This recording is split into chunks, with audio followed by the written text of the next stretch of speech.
evening. It's 7:02. We're ready to begin. Just a reminder, we are streaming, so if you're up here, you're on candid camera. If you don't want to be on camera, I have a remote mic set up over there on the chair.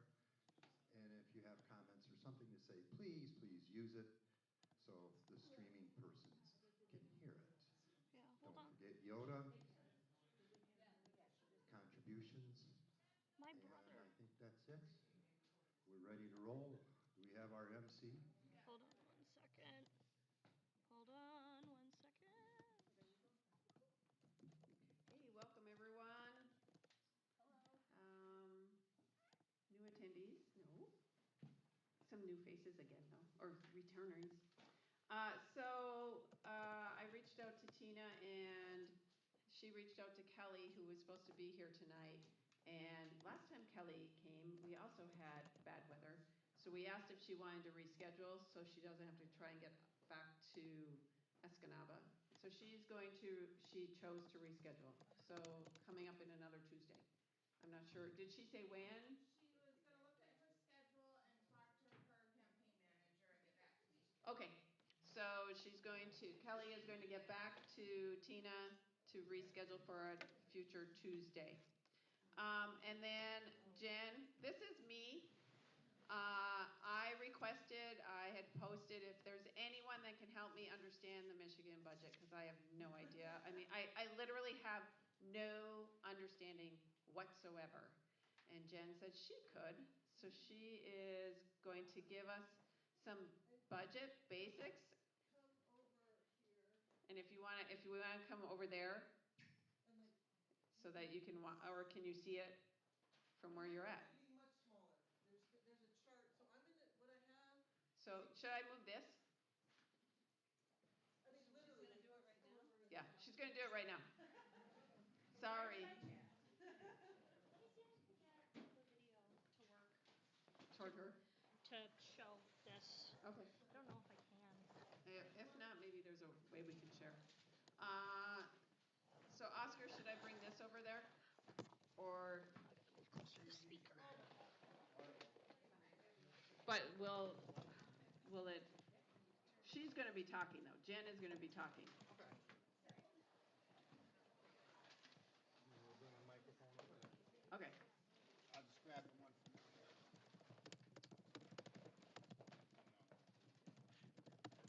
You may be right there. Where's the video? Tori, can you tell us what the video? The video's not on right now. I'm still figuring it out, but if it is on, it'll be right in front, like this, if I figure it out.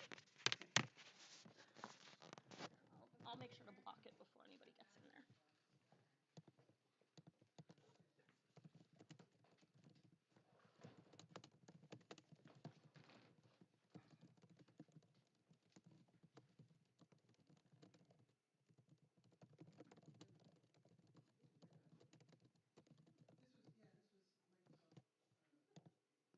This was Microsoft saw the word budget and picked it up.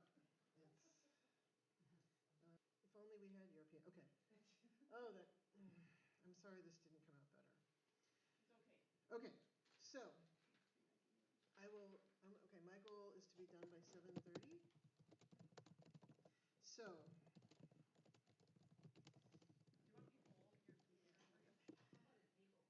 you want me to hold your computer for you? How about a table? Well, this isn't too bad. So the first thing to know is where the money comes from. This bucket is individual income tax. This bucket is our 6% sales tax at the cash register. State education tax, lottery transfer, real estate, gaming, excise, tobacco taxes, fuel taxes, motor vehicle registration, which is just about equal to fuel tax, and then other state revenue. Total state revenue, $38.2 billion. Michigan's economy is the size of Taiwan, just to give you a relative. So again, individual income tax, this is net business taxes, because who gets tax breaks? Businesses do. This is the budget for, this is May 2022. So I came in, I received this presentation in December of 2022. So it's relative, the sizes are relative. Business taxes, individual income tax, use tax, which is roughly a business tax, sales tax, education, lottery, and then we come down to fuel and motor. We are paying for Michigan, right? Yeah. Where is the cannabis? Isn't there like a cannabis like? This would have been the year before. Well, that's a good question. I feel like it's quite a while ago, isn't it? Yes, that's right, 2018.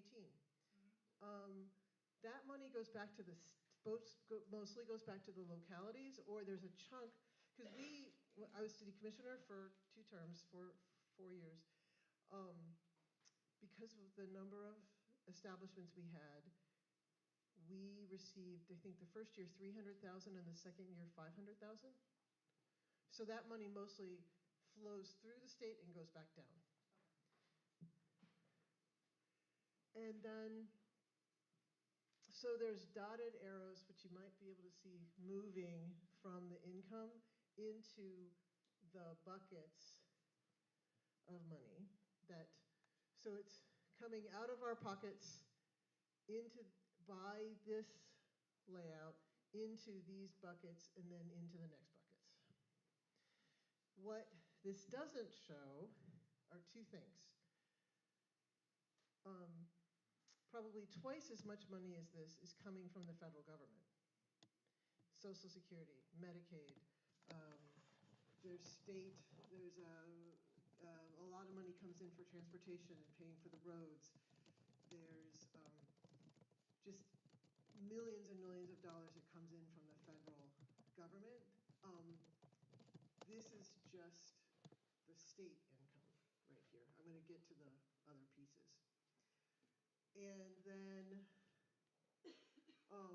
And then there's the difference between operating money and what's called capital or long-term money. We ask government to hew very strictly to a 12-month budget. And it goes back to 0 on October 1, which is same as the federal government. Except for schools, which have a July 1, thank you, Fred, yeah, July 1.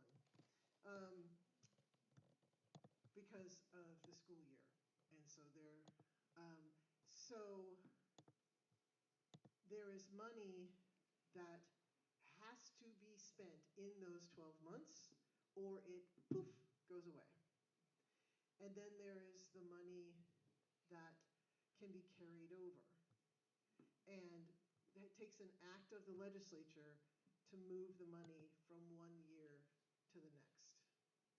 And that's where, in the last round of games, because that's what it was, there was this $645 million that they didn't spend, and what a waste. Yes, that is true, that money didn't get spent in those 12 months, because not all programs can be completed in 12 months.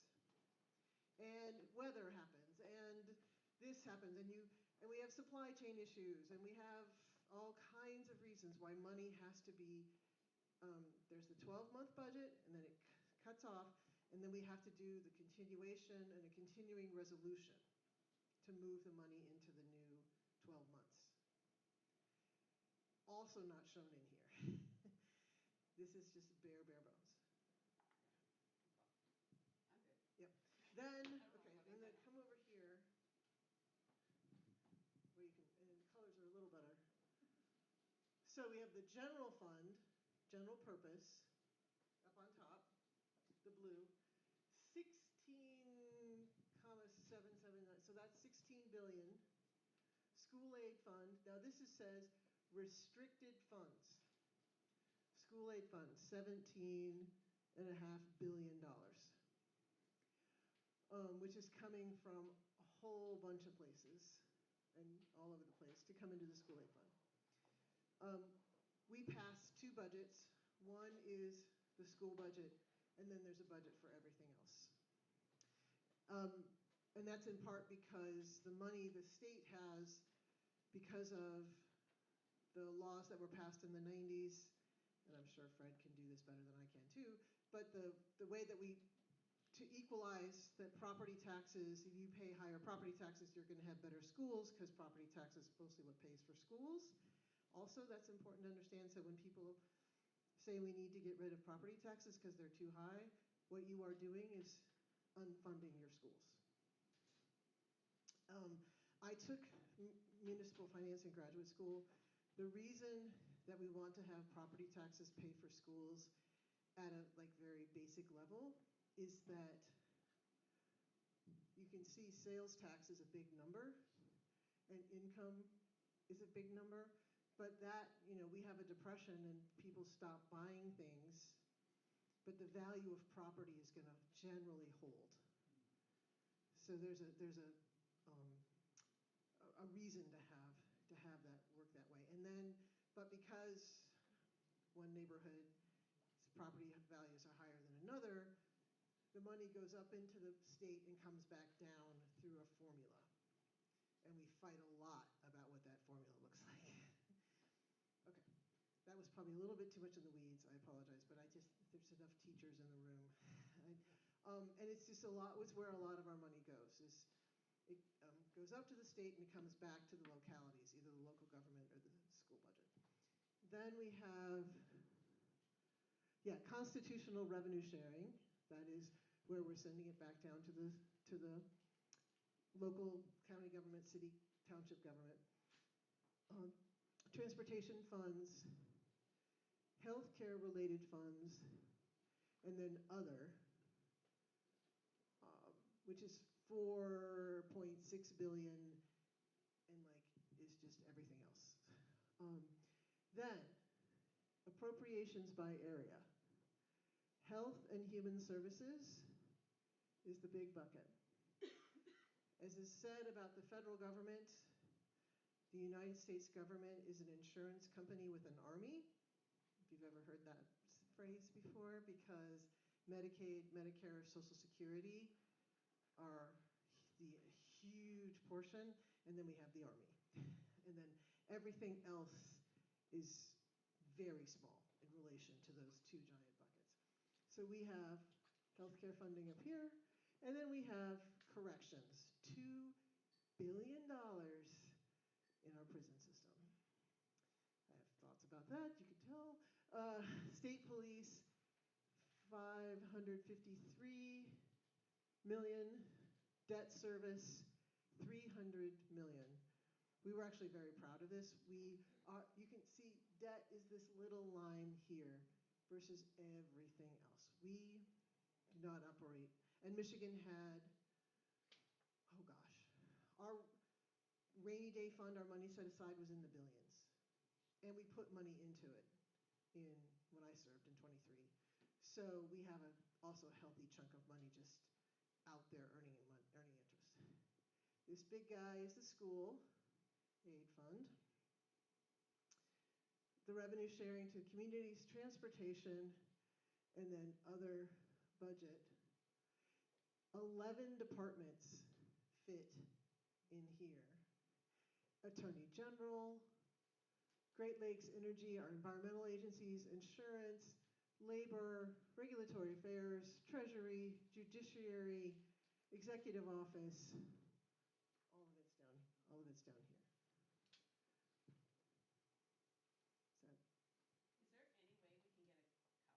Oh yeah, and this started this piece of paper is actually 22 inches long. It's the 2 8.5s. Yeah. That is what that was, and I tore my office apart today trying to find it. I'm sorry I couldn't find. They printed it out for us, and this is a picture of it that I took when I was. That includes universities when you Yes. No. This is universities. We, in the 70s, that was more like this. We have shrunk, and every state has done that, but Michigan in particular, we have. That's why tuition is so high for public universities, even NMUs, and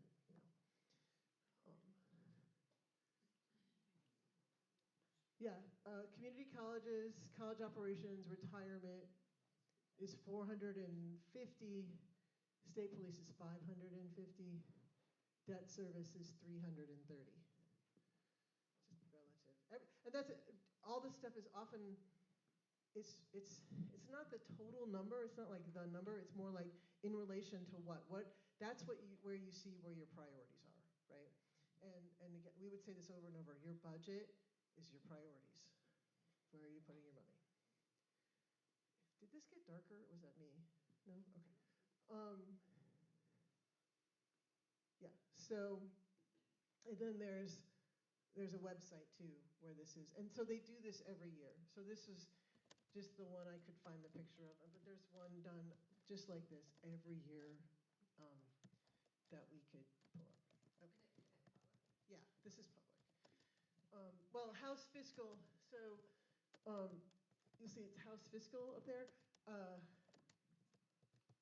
The way government actually gets done is there's a House Fiscal and a Senate Fiscal, and those people work for the legislature and are not politicians or civil service, and they do this work no matter who's in charge. They are there taking care of business and crunching the numbers no matter who's in charge. So is there like a name for that document that we could Google? Or you can, like, maybe later. The Michigan Tax System and Budget. Yeah, state level revenue / appropriations only excludes federal funds. So I have a question. Yeah. So you said that people also crunch the numbers. Yeah. For the legislators who decide how much money goes into each. Correct. Yep. So here's another. So this is over time. This is 2012, 2013. This is 22, 23. Yellow is federal. Orange is restricted. So that's school and other things that the money can only go to this. Gas tax a portion of the gas tax has to go to roads. A portion of the gas tax used to go to schools, but I don't think it does anymore. I think they changed that. I don't remember. Then local and private money on the top. And this guy, GFGP, I don't remember what that means. Yeah, but I don't remember. I apologize. But you can see COVID, COVID, COVID. That's what happened here. 1920, so I remember fiscal year is October 1, so COVID, COVID, COVID, and it came back down.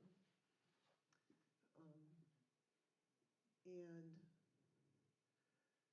there were big changes in tax policy at the end of the Snyder administration, so which was 2011, 2012.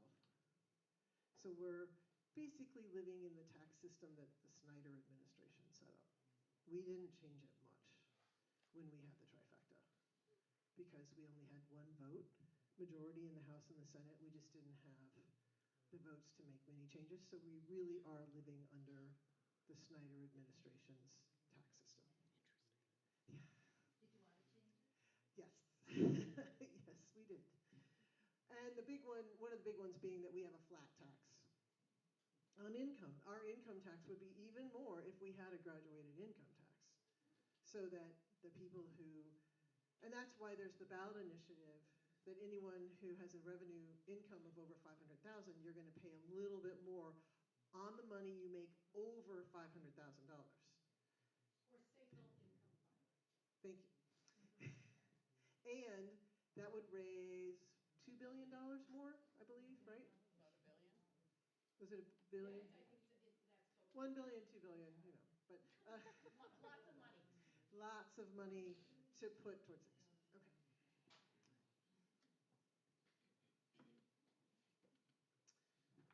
This, the Constitution requires a balanced budget. The Constitution prescribes when the budget is submitted by the governor, which is within 30 days of, so there has to be a budget by February 1st-ish, 60 days by the end of February if you're a brand new governor. Currently, tax collections are roughly 7.4% of personal income. Limitation on taxes and spending, not more than 9.5% of personal income. So we have written into our Constitution that we could tax ourselves more if we wanted to, is basically what that says, but we don't. The state's fiscal year is October 1, and then we have to have a budget by July 1. And I spent 24 hours in the Capitol on June 30th, 2023, so that we could have a budget. The alarm on my watch to wake up literally went off while I was sitting at my desk. But we hashed out a deal. We got a deal. We got it passed. Okay. So this is. I thought it would be interesting to show you. This is House fiscal analysis from June of 23. So this is what I was looking at when I was making the decisions about the budget. Because I'm not on the I wasn't, sorry, it is 2026 now. I was not on the Appropriations Committee. You are either on the Appropriations Committee or you do policy committees. Appropriations Committee is the group of people who pour through all the numbers and all these different, and the 11 agencies plus education plus everything of where's the money coming in and where are we going to allocate it all and what's going to get more funding, what's going to be level funded. That committee has 45 people, I think. All the other committees would have 7. And then you'd have subcommittees for, each agency had a subcommittee in appropriations. And so they're getting, a lot of people want to talk to them because they're the folks figuring out the money. So that was just a full-time job, being in appropriations. It's just a very different, their job and what they did as a state legislature is different than being a policy legislator. And they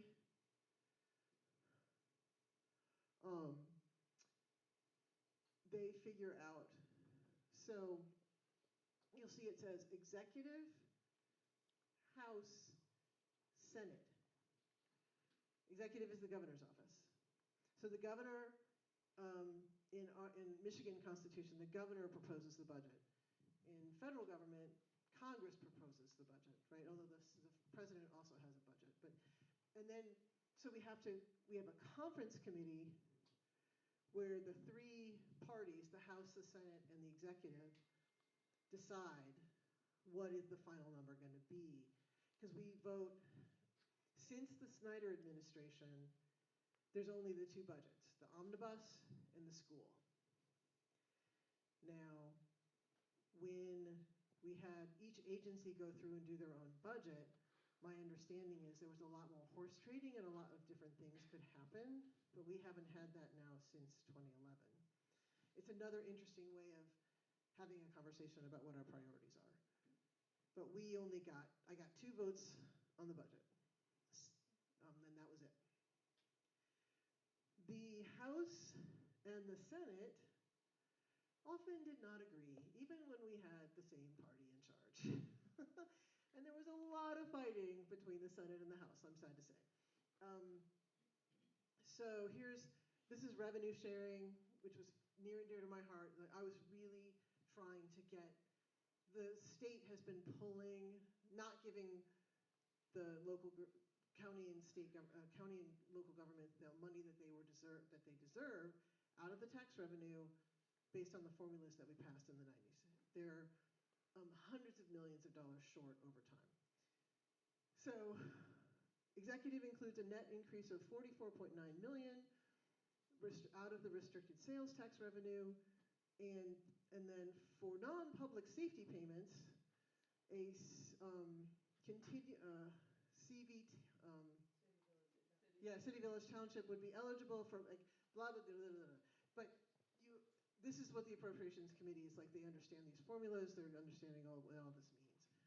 And then conference, in the end, includes a net increase of 19.6 million funding to support a 5% ongoing. This is another big deal.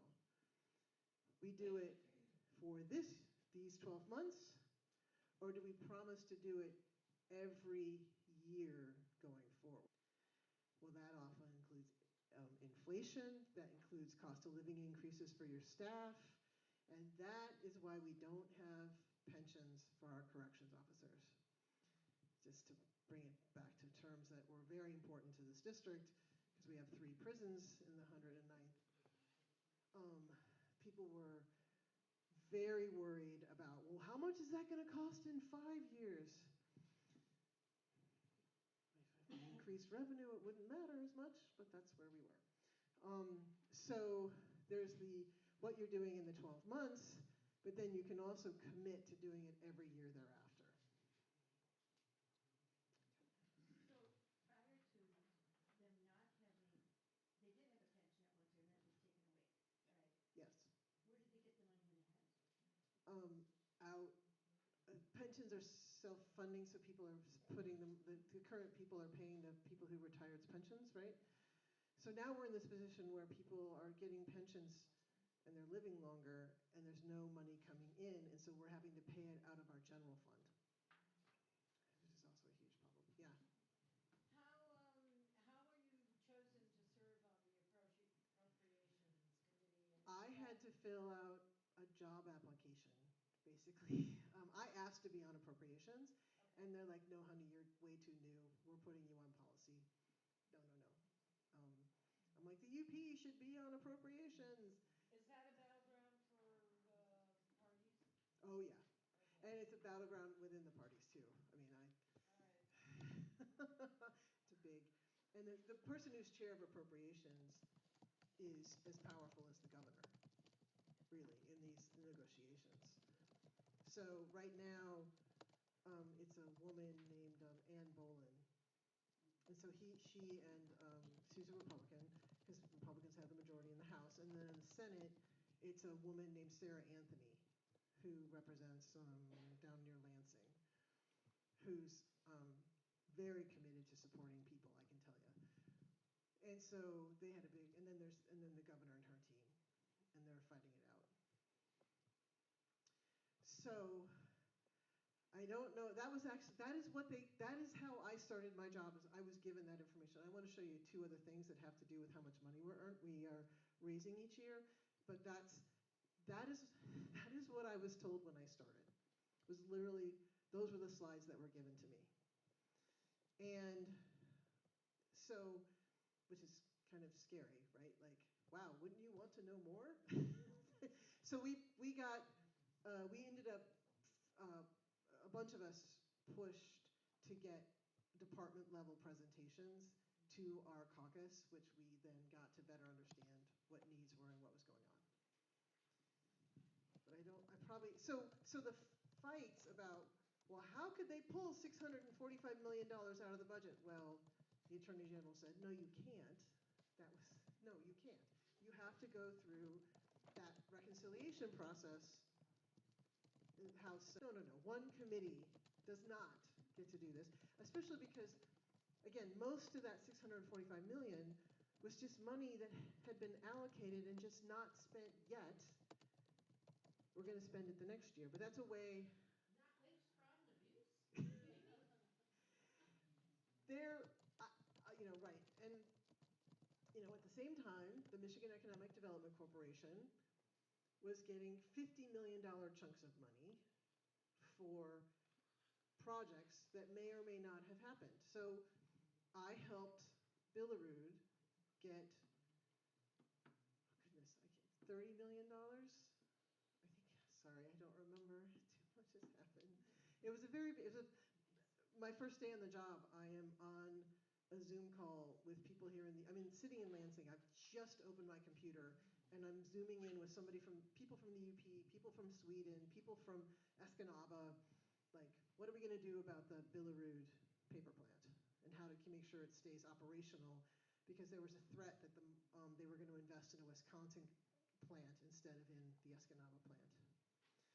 And we got the money, and then they had that fungus outbreak, and then we had COVID. COVID had already happened. We had the fungus outbreak, and in the end, the deal fell apart, and that money that we had allocated from Michigan to go to the company from Sweden came back to Michigan because the deal fell apart because of market forces. So it's a big moving target, but there are, and so if there are things that, that's why lobbying exists, that's why organizations exist to speak to legislators to say, this is why we need the money and this is what we want to do with it. I'll tell you, for me, that first slide helped me immensely understand the basics. But that's me. Like, yeah. Now I know how I can go forward. Okay. And yeah. Any other? We're good? Good. I'm 4 minutes over. But I just really, because as I was pulling this together, I found these slides too. This is on the same day, so orientation day 1 over at MSU. This is births and deaths in Michigan, starting in 1900, when we had just under 50,000 births, and that would be like, I don't know, 30,000 deaths. And so then this is based on births and deaths. Is your population going up? And then your population is going down. So 1950, post-World War II, okay boomers, Gen X over here. So love my boomers. And you can see that we are just getting older and older and older in Michigan as our population has gone down. And remember, the governor actually put together a population council. And this then takes into account people moving into Michigan. So you've got births, deaths, and people moving in when it's above 0, and people moving out in the 70s and 80s and early 2000s. And that's a problem. The only states who are worse than us are Louisiana and West Virginia. So we're beautiful, and we all are so proud of how beautiful we are, but people aren't moving here. And in fact, our graduates go to Chicago, and they go to Minneapolis, and they maybe come back as retirees. But this was the second thing on my first day of work that they wanted us to know. One is, where's the money come and go? And then, we got to do something about this. This is a problem. This is a problem for our long-term future. So this is what it looks like across the mittens. In 1990, our median age, right, so the middle, was 32.6, and in 2020, 40 years old.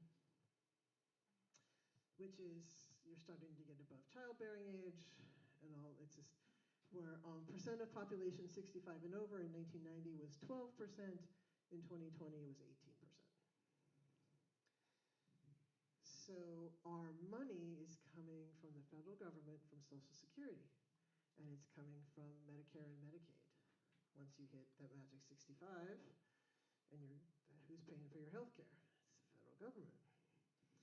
So it starts to create these funny ripple effects through our economy when so much of the money is coming from the outside in. So right, here's Marquette County, right? Ontonagon, Gogebic, Keweenaw, and then, it's also. Could you explain what the color coding is? I can't. Yeah, so 55 to 59 is the darkest color, is Their ages. their median age. Sorry, yeah, thank you. Median age in the darkest counties is 55 or above. And then the lighter, the down at the bottom, median age is basically 30. And this is median age is 57. What's the, Is that median age or average age? The range. It's a range. These are ranges, 28.7 to 35.0. Yeah, median, sorry. Median, not, yeah. Yeah, median. so we need to get boomers to have more babies. Yes. Yeah. Well, we'll finish on that. So, any other? So thank you. As we think about candidates, as we think about what we're going to be asking of people who want to represent us, the entire Michigan legislature is up for election in 26, as is the governor, attorney general, secretary of state, Supreme Court justice, one senator, and many of our local folks. How are they thinking about how they're going to spend our money? Is a reasonable question to ask them. So, yeah, you're welcome.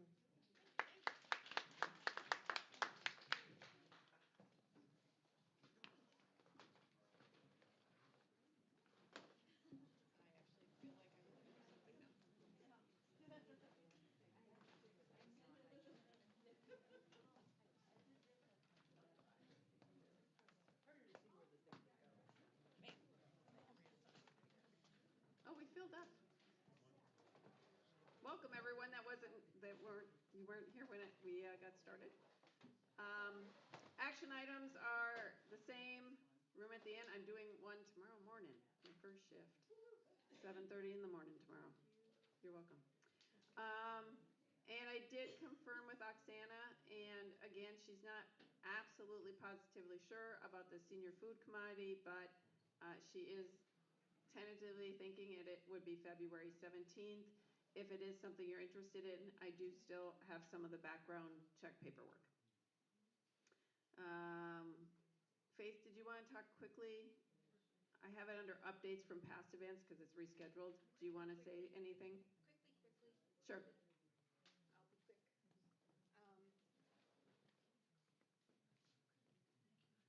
You all know we were canceled on Saturday because of the weather. It's being rescheduled for this Friday at the Commons at 6:30. The candlelight vigil for the disappeared, the illegally detained, and for Ms. Good.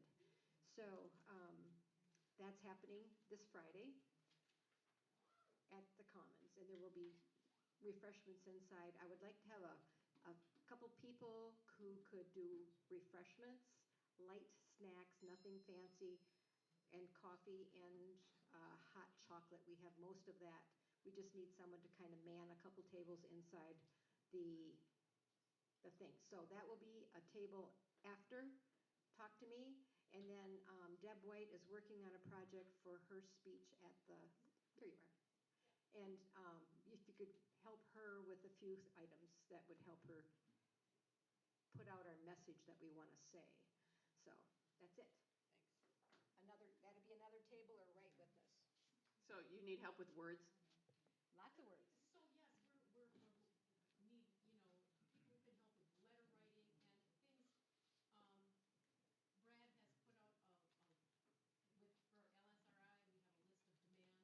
Okay. And those demands need to be followed with an action certificate for those demands. Okay. So it includes letter writing. Awesome. Can you reiterate that Thanks. on the stream? Oh, can I reiterate that? No. There's no video if you're okay with going up Yeah, the stream couldn't hear you. Sorry. All right. Oh, there you are. I was looking for you. I'm over here. I was like, where is he? Okay, so LSRI has a list of demands that we're going to put out to the people at the vigil. Those demands need to be coupled with an action, such as letter writing, donations, whatever. So we need to brainstorm what those things are, and we need support for people who aren't comfortable writing letters, phone calls to your senator, whatever, perhaps a script in a letter. So that's Well, what we're looking for. you can use 5 calls to. For the scripts. Yeah. Yes. Yeah. Right. So anyhow, so we'll be at a breakout for that. Joanne is not here. I don't know if there's a food pantry update.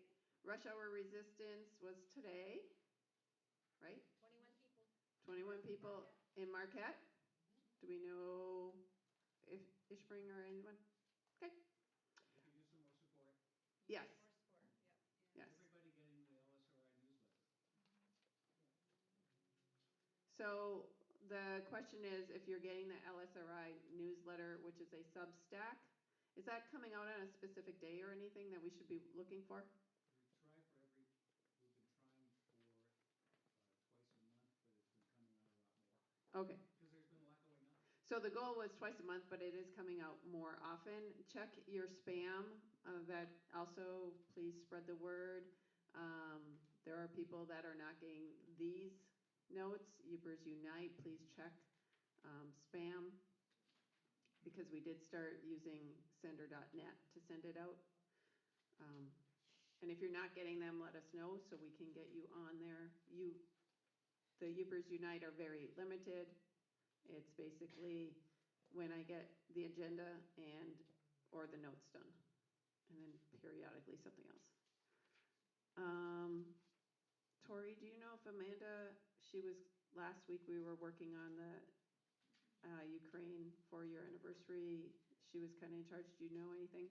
No. Okay, I'm that's sorry. fine. Nope, I can give, she told me last week at the end that they were thinking of doing something similar to what we did last year, which was just Harlow Park, walk Washington Street down and back on the 24th. She also was going to reach out to Nadia, because she felt like it would be good to have Nadia come back down, probably not that day, but to have Nadia come back down and have people hear that story. Yeah. Nadia will be doing a presentation at Nagani Public Library. I can get the time and date for that. Oh, Because nice. she did mention trying to contact Nadia. So Nadia is coming to Nagani Public Library, but we don't know more details. At this time. I can send it to you for the minutes after the meeting. Awesome, thanks. So LSRI, or anyone else want to report out or share something that they know at this point? About LSRI or in general?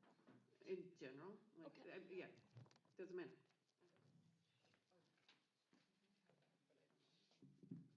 So Sunday is the data center crypto mining briefing. It is going to happen in person at Whitman Commons, which is big central room at the old Whitman Elementary School right here on Norway Street. We're partnering with the Center for Native American Studies to host this event. There will also be, you can also zoom in, so you can either take your phone and take a picture of the QR code, and you can register that way to get the Zoom link. The Zoom link won't be sent until the day before. Or you can follow the bit.ly link, which will also take you there if you want to just type it in for those that, because we're passing it out. We've got 17 people signed up right now, I think. So it's growing, and there's going to be people are also viewing it in Houghton, getting together in person to talk. And then the real home of all of this is the Eastern UP. You might have heard about the elementary school that ended up getting a crypto mine in a pole barn across the street from it, and it was so loud that the kids couldn't do recess. And so this woman who is the leader of that school is going to speak about it. the school has now been sued by the crypto mine company and is having to have a GoFundMe to pay the legal bills because the kids can't go outside and the crypto mine is suing them for the right to run their business. So it's not and so this is a chance to learn about what's going on over there. Plus we're going to have a person speak about the statewide issues around data centers, which are considerable, water use, electric cost, and we have we're up to 27 partners with all of this, so there's a lot of interest and a lot of groundswell for this. It is not going to be recorded, by the way, too. So, Do you need someone to come record it, or is that intentional? It's intentional. Okay. So, but this is only the first, this is only the first meeting as the groups are coming up. So we'll have the hour conversation. Oh, because the main presenter is the National Center Against Crypto Mining. They're going to speak broadly about the demonstrated impacts of these things. And then we're going to have a conversation about what we want to do here. Because this is one of those cases where the state government has very little authority to have oversight over. This is a local control issue. This is something that the local planning commission is the group of people who has the final say about what does and doesn't go into your community. And so learning how, and so in Clark Township, which is in the school in the Eastern UP, their planning commission director is also going to speak. He's also what? Is, Oh, okay. sorry, I'm trying to, this here, I'll just hold it. So that's Sunday, and then we started getting the word out Tuesday, Wednesday, and Thursday next week, 20, 21, 22, is hey, have you ever thought about running for office? Here's a way to learn how to do it. People are like, hell no, I can see your faces. And, but maybe not just, the goal of this training is also it's not just you want to run for office. We're actually going to have a longer training in late April about how to actually run for office. This is also, I think I know people who should run for office. How do I talk to them? Like, we want to get good people running. And that takes a village just like everything else. And so if don't think that you're coming to this and you've now committed to the timeshare and you have to spend 2 weeks in Cancun in November. This is, I'm wondering how this all works. I want to demystify it. I want to understand, what does this look like? And start to peel back that veil, just like this, where I'm like, this is how the budget works. This is a chance for you to come and bring a couple people and how does this whole election thing really, really work? And I really hope, these are all in person, they are not, they are also not recorded. And we expect different, the only, the people, because of the outlook of several of the funders, there's multiple funders, the people, we ask that you be in favor of all people's right to health access. That's the floor. And after that, we can fight about property taxes. We can all the different things. But the right to have access to health care is a fundamental right. So that is the fundamental right that we. So you are asked to fill out a questionnaire, and that is one of the questions. Does that make sense? I feel like I'm probably talking too much. Please come. This will happen again, but like I said, this will be much more focused on how to actually run next time. But this really is a chance for us to talk about who represents us. What kind of people do we want representing us? We need young people. We've got Well, obviously we need old people if we're going to be so old. We need old people to represent us too. And at all levels, local, county. So, thank you. And when is it called again? It's under, I have both of those things under upcoming one-time events. Thank you. And we are still working on the venue because there's a morning option. We wanted to have have it before you go to work in the morning, breakfast, and then there's an evening option. Right now we only have one person signed up for the morning. I really wanted to, and that person really can't do the afternoon, so I really hope we can get some people to come in the morning. And we're picking a venue right now based on how many people. And this is the See Yourself Lead? Yes. Yeah, see yourself lead. Yep. Go ahead. I was just going to say, No, yes. you're good. So both of those are under the upcoming events. And so it's just one of the 3 days. Yeah, so there's the Sioux, there's Marquette, Escanaba, and there's the link to, because I looked it up, there's the link to that information. And I'll So. have all these updated on the site tonight if you want to share them. Okay. I'm a bit delayed, sorry. Yeah, they are all hyperlinks on the agenda, digital agenda too. Okay. And then, this is very high, I'm very short. I'll try to make this quick just because I know we want to get to breakout tables, but I feel like we'd be remiss if we did not talk about what happened in Minnesota last week to Miss Renee Good. And I mean, I'm pretty sure I'm preaching to the choir here. We all know it was wrong. I am going to just state a few facts to cut through some of the noise. This is stuff I have looked into, and if you find out I am wrong about any of it, you tell me immediately. I don't want to be right, like in the sense that I'm right. I want to be right as in factual. But first, I want to address that the agent who shot her, he is not part of the rush of new recruits. He has been with ICE since 2015, according to NBC's reporting. He testified in a court case that they do not specify in this article that he was supposed to be working on higher value targets. You know, higher value targets, American citizens, the same thing. That's another thing I'm going to point out in case you have anybody who's on the fence in your life. ICE has no jurisdiction over US citizens. I don't care if she's in the road. Another thing I want to mention is a court case from, and I have to pull it up because like I said, I try to research things before I talk, but Baines versus Cleveland, 6th Circuit from 2015. In this 6th Circuit case, an officer shot at a fleeing vehicle on the assumption that flight itself justified lethal force.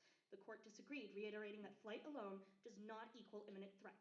Simply being in a car and fleeing does not turn a vehicle into a weapon unless the driver is using it to endanger life. The ruling emphasized that an officer should not create a danger by jumping in front of the car, then claim self-defense. If the officer can step aside to avoid the vehicle, deadly force is not reasonable. Thus, creating one's own exigency is not a valid justification for shooting. I watched in full both the videos. I watched the witness's video. I watched the agent's video. They're going to tell you the agent's video was his body cam. It's not. If you pay attention, that's his cell phone. I don't know why a man who was so quick to pull out his gun was fiddling with his cell phone. I want to start there. Then I'm going to point out the fact that if you watch his cell phone video, he walks around the car in front of it while ICE agents are giving conflicting demands to a US citizen, again, no jurisdiction to do so. So, if you have anyone in your life who is on the fence, I encourage you to pull out just these facts. ICE has no jurisdiction over US citizens. Talk about this 6th Circuit court case and just emphasize that morally, it's wrong if you think that'll help. Otherwise, facts are our friends. I encourage anybody who would like to write to the editor to write something about this because ICE is terrorizing Minnesota right now because we are not okay with it. I have family there and it is ridiculous. They are bursting into people's homes. There is a video of them taking a 17-year-old boy from Target, another US citizen, dragging him. He's sobbing. They leave him at Walmart 8 minutes later because they can't arrest him. That's just unacceptable. And I really wanted to come out here and clarify, cut through the noise, because there have been a lot of conflicting information. Thank you so much for your time, and rest in peace, Renee Good.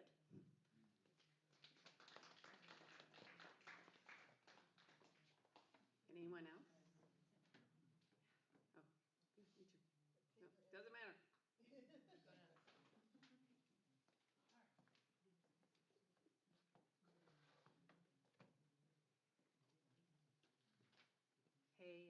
My name is Sally, as some of you know.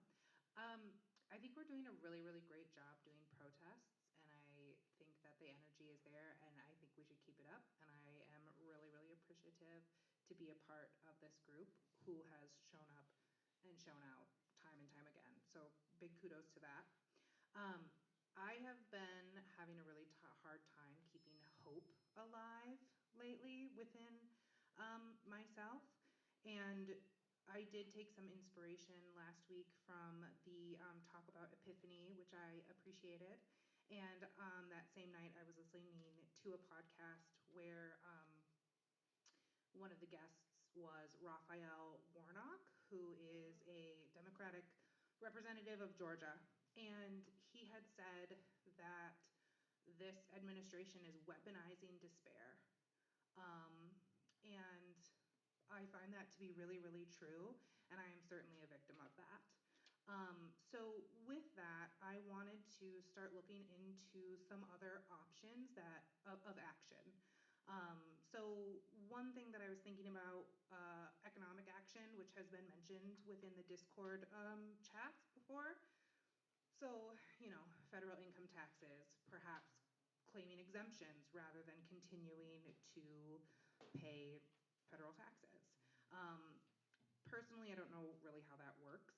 I mean, I know, some of it, but I don't know the repercussions. I don't know long-term effects. Um, so I thought that it might be a good idea if anyone has like a tax person or a financial advisor in their lives that could potentially be someone to have a conversation with, to glean more information from, could be useful to people who want to take economic action within that avenue. Another idea that I had, that I was inspired by Paula's "What Have You Learned in the Last Year" from last week, was looking back at other economic actions held by people in the past, right? 1975, there were women-led strikes in Iceland, the Montgomery bus boycotts, the workers' strikes, workers' rights in the early 20th century, also the actions that were taken by workers during World War II in our country. I thought it might be interesting if we, or if there was interest, I guess I should say, if people wanted to learn about those things and then present to the group at large, if they wanted, or in breakout groups to talk about what worked, what didn't work, and to see if there's inspiration there for something that we could start small, right? Sometimes I get deflated thinking, oh, okay, this perhaps is a good idea, but it would be really hard to get everyone in the US to stand behind it. But perhaps we don't have to start that big. Maybe we could do something smaller in our own community. So I thought, to see if there would be interest there. Um, the other thing I decided to do was break out this book, which is called Pranksters vs. Autocrats. Um, it is by a couple authors, neither of which, one is Popovic and the other is McLennan. First name, I'm not sure for the Popovic guy, but anyways, I digress. They are about dilemma actions, which basically put the oppressor between a rock and a hard place. So whatever action the oppressor takes makes them look foolish. This specific book talks a little bit more about laughtivism, which has humor, okay? So there's an example from Serbia where they did an event called Dimes for Change.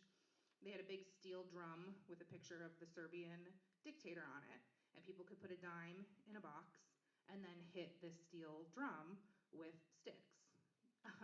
The activists were not there, they were watching from a cafe, but so there was an anonymity factor there, which can or cannot be used within these actions. Um, but so people were having fun, hitting this barrel with sticks, and the police had to then choose between arresting the barrel, which would make them look very silly, or arresting these people who were having fun, which would look overly oppressive. So I found this to be interesting. I also ordered another book called Beautiful, I think it's Beautiful Trouble, A Toolbox for Revolution, which I'm happy to bring next week as well. And I thought it might be fun to do some sorts of maybe street theater in our community, which we've done with the Signs of Fascism, which was really impactful and great. And it did kind of highlight more like fear and anger, which I think is powerful and useful. But I also think that humor can bridge gaps that outrage can't. This guy talks about the cool factor too, which brings in a younger crowd.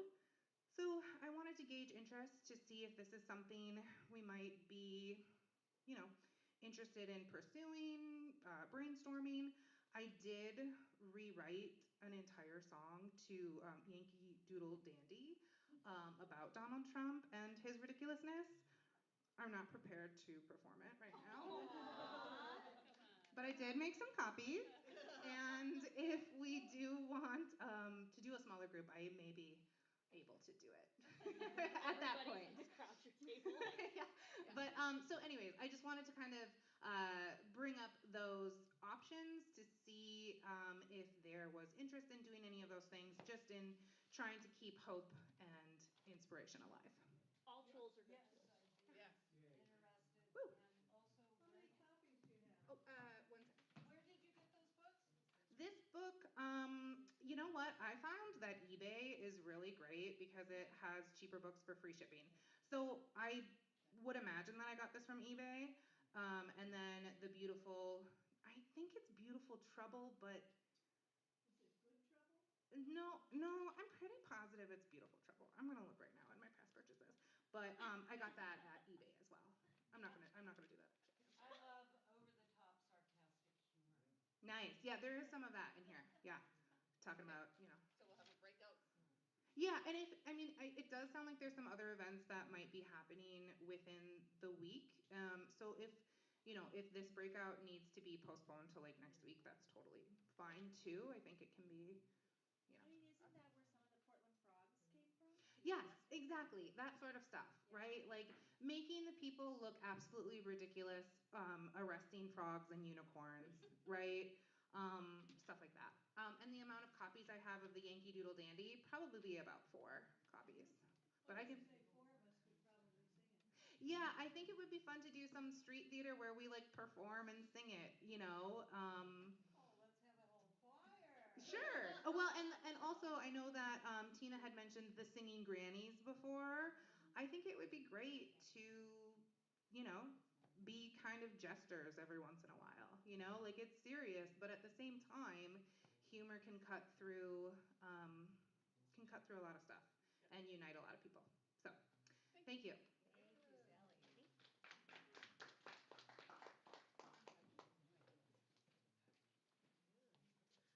Hi, I haven't been here in a while. I'm Caitlin. I do some things with We the People Michigan, and also I'm just a person, and I'm here, I think, just as a person. But also, I don't know. Also, if you want to know more about what We the People Michigan has been doing up here in our organizing, we're kind of getting rolling again after our little holiday hiatus. I was really glad to see that the vigil is rescheduled, and that's going on.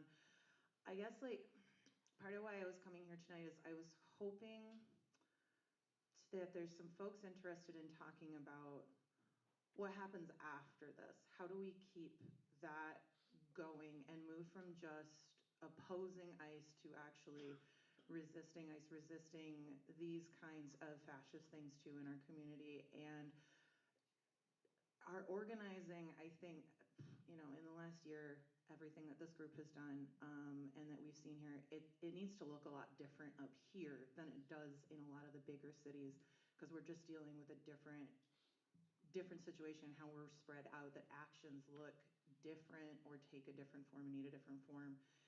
And also, wanting to make sure that we are centering the folks who are most impacted by ICE's actions and have been since its formation, which are immigrants, undocumented people, Black and brown folks in our communities. And I think in our area that folks in those communities are less visible. And so what can we do that is not centering ourselves, but also centering those folks, mostly centering those folks. So I'm wanting to talk with folks about what can we do to sort of ice-proof our community in terms of communicating with businesses that ICE is not welcome there, to stage their actions there, or talking with our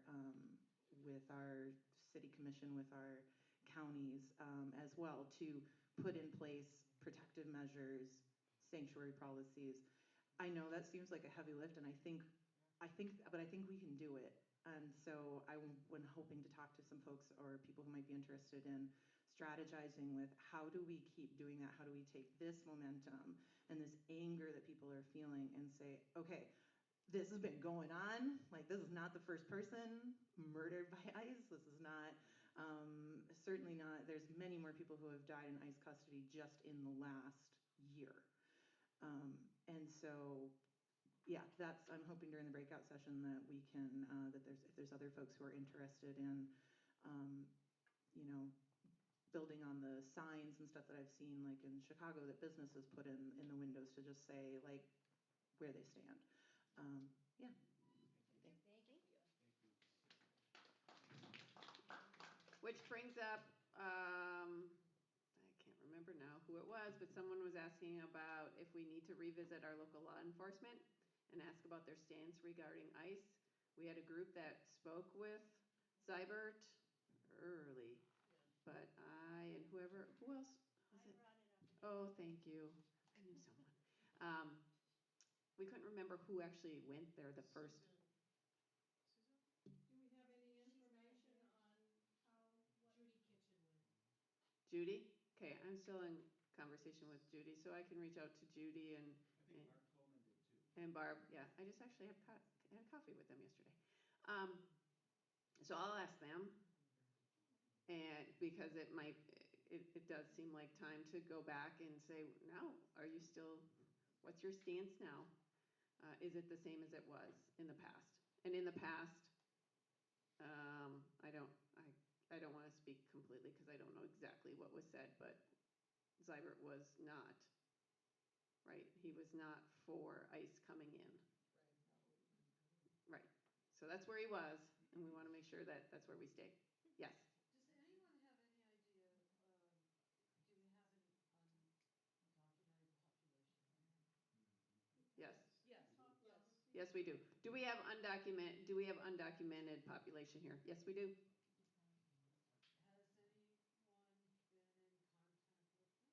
been in contact with them? Yes. Okay. Yes. So the question was, has anyone been in contact with them? And there was an affirmative. Yes. Oh, yeah. Oh, Diane. I just want to say that people need to remember that just because you're undocumented does not mean you are here illegally. You can have no documentation and still have legal permission to be in the U.S. while you are working on your documentation. Yes.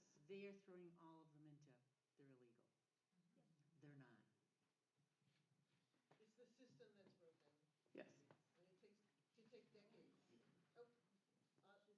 and you're. Wait, Oscar, she has some more. Sorry. Sometimes you become undocumented even though you've done everything right. Yep. Your visa expires before your court case. Yep. And so meanwhile you're undocumented, and then they'll pick you up at your court case before you can get in there, and you're gone. Yeah. And they cut a bunch of, they fired a bunch of the judges, so those court cases are taking longer. Question? What is this community needing the most? What does that community need? Right now. Yeah, obviously I don't know. I think we could use our power to stop the people from working with ICE more than directly helping the undocumented is the way to think about it, because those folks have systems and structures in place, and there are organizations, and I have not been directly in charge, or directly in contact with those folks, but the social service agencies all have, and the churches all have, all of them. But what we can do is use our influence to go and speak to the people in law enforcement and elected officials and let them know that we know that these people have rights under our Constitution just like we do. And it's never okay to shoot someone at a traffic stop. That's just kind of bottom line. That's not okay. And there are, and like City of Marquette's police department has been certified and is actually and has refused the militarization that other police departments have done, and so has our sheriff's department, but that is not true of all the communities, in the UP. And so our voices can be, I think, rather than standing for those who cannot speak right now for themselves, is maybe the way to think about it. And that's kind of what you were saying, right? That was Caitlin's point. Like, how can we resist? So sometimes you have to think of how to move forward more. And I'm just wondering about, at the end of Biden's term, there was an immigration package that was a bill that was jointly endorsed by Republicans and Democrats. And I just wonder whether it's possible to push that goes to the floor. I know you'd have to do some stuff I'm not sure how far in the past they can do it, but I mean, just to push for, why not bring that bill to the floor? Right, and that was, it was a bipartisan bill. It would have solved many of the places where things get stuck, and the Republicans in charge said, no, we're not going to do that, because then that problem will be solved and we can't run on it. Right. That bill was not great either. Yeah. There was a lot of bad. So Caitlin is saying that bill was also not really what we really wanted.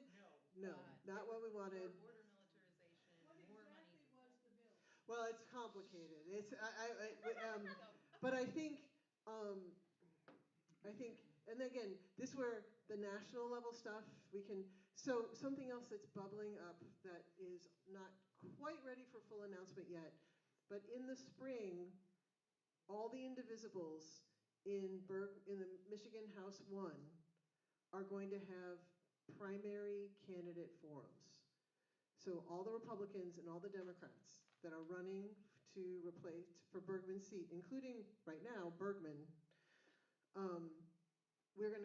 we are in the process of having a candidate forum for all of those people here in Marquette in the spring, and other indivisibles too, Aranac County, and Sheboygan County, and Luce County, like all over, to start to bring these issues to the fore and ask the primary candidates, Republican, Democrat, Green, Libertarian, whatever, all of them, what are you going to do about this? But at the local level, the people that we can go see and have an appointment with right now, who are sitting in buildings in our community, they need to know that we're watching them, and that what we want to do is just follow the Constitution and make sure that we are not abetting this illegal action at the federal level. There's also going to be, at the end of the month, another budget reconciliation package at the federal level, and we may be facing another government shutdown, by the way, too. So there's also that action. So the Thursday 3 p.m. calls with Indivisible are a place to follow up with that kind of stuff. And with the economic boycotts, there's more and more talk about the economic boycotts. If you didn't know, Spotify has stopped running ICE recruitment ads, which was a public pressure campaign. And Avelo Airlines has stopped deportation flights, which were happening out of Traverse City. There's a lot more to do there, and people are being very strategic about that. They chose Spotify because Spotify does rely on subscription as a primary source of income, and so it was very effective, very targeted. And we brought Jimmy Kimmel back, for better, for worse. But so these things can be effective, and thank you for raising those. But let's stand up and follow Caitlin's lead. I have a question. Yeah. Is there any way that we would ever hear from our federal, our senators about what the Democrats might be planning in the upcoming election for their thoughts on our immigration? Just a support gathering. Just. January 30th, 6:30 to 8 o'clock at the Citizens Forum, which is in Lakeview Arena. There is a limited space, I think about 100 people. Once I know more, like next week, I can share that. Can I just answer the question? Yeah, sorry, but I was going to forget that. And I told him I would. The statewide Indivisible Michigan group has a monthly open call with the chief of staff for Senator Slotkin and another one for the chief of staff for Senator Peters.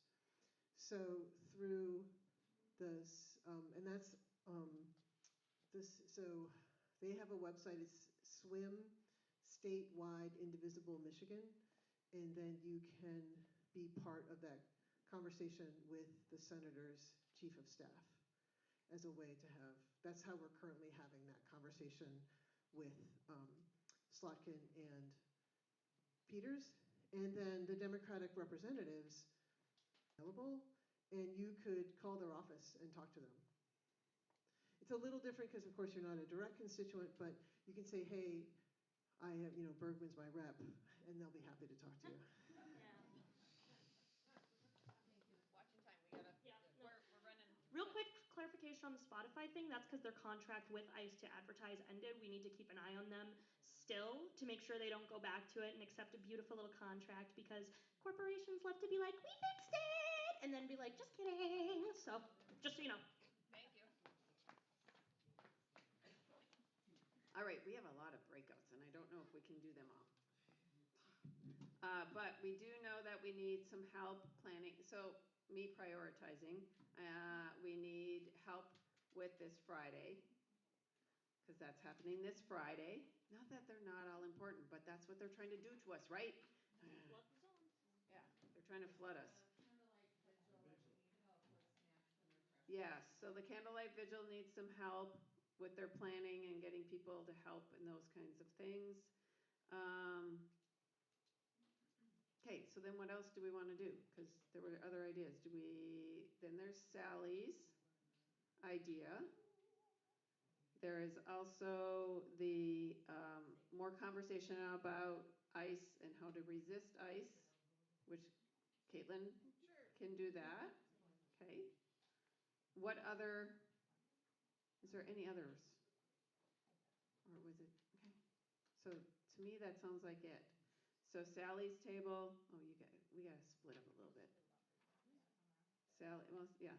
And then, because you all three are right there.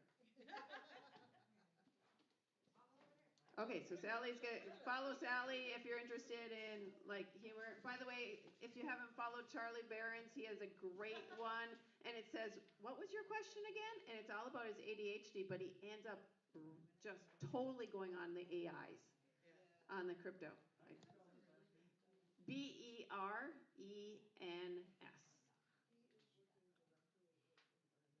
Yeah, he is pushing, and he is he's amazing. And he starts with humor. Okay. All right, we all set with this. Oh, and remember, keep calling. I called Bergman's office today and reminded them about the Epstein files. Good. And how he voted to get those released. Woo!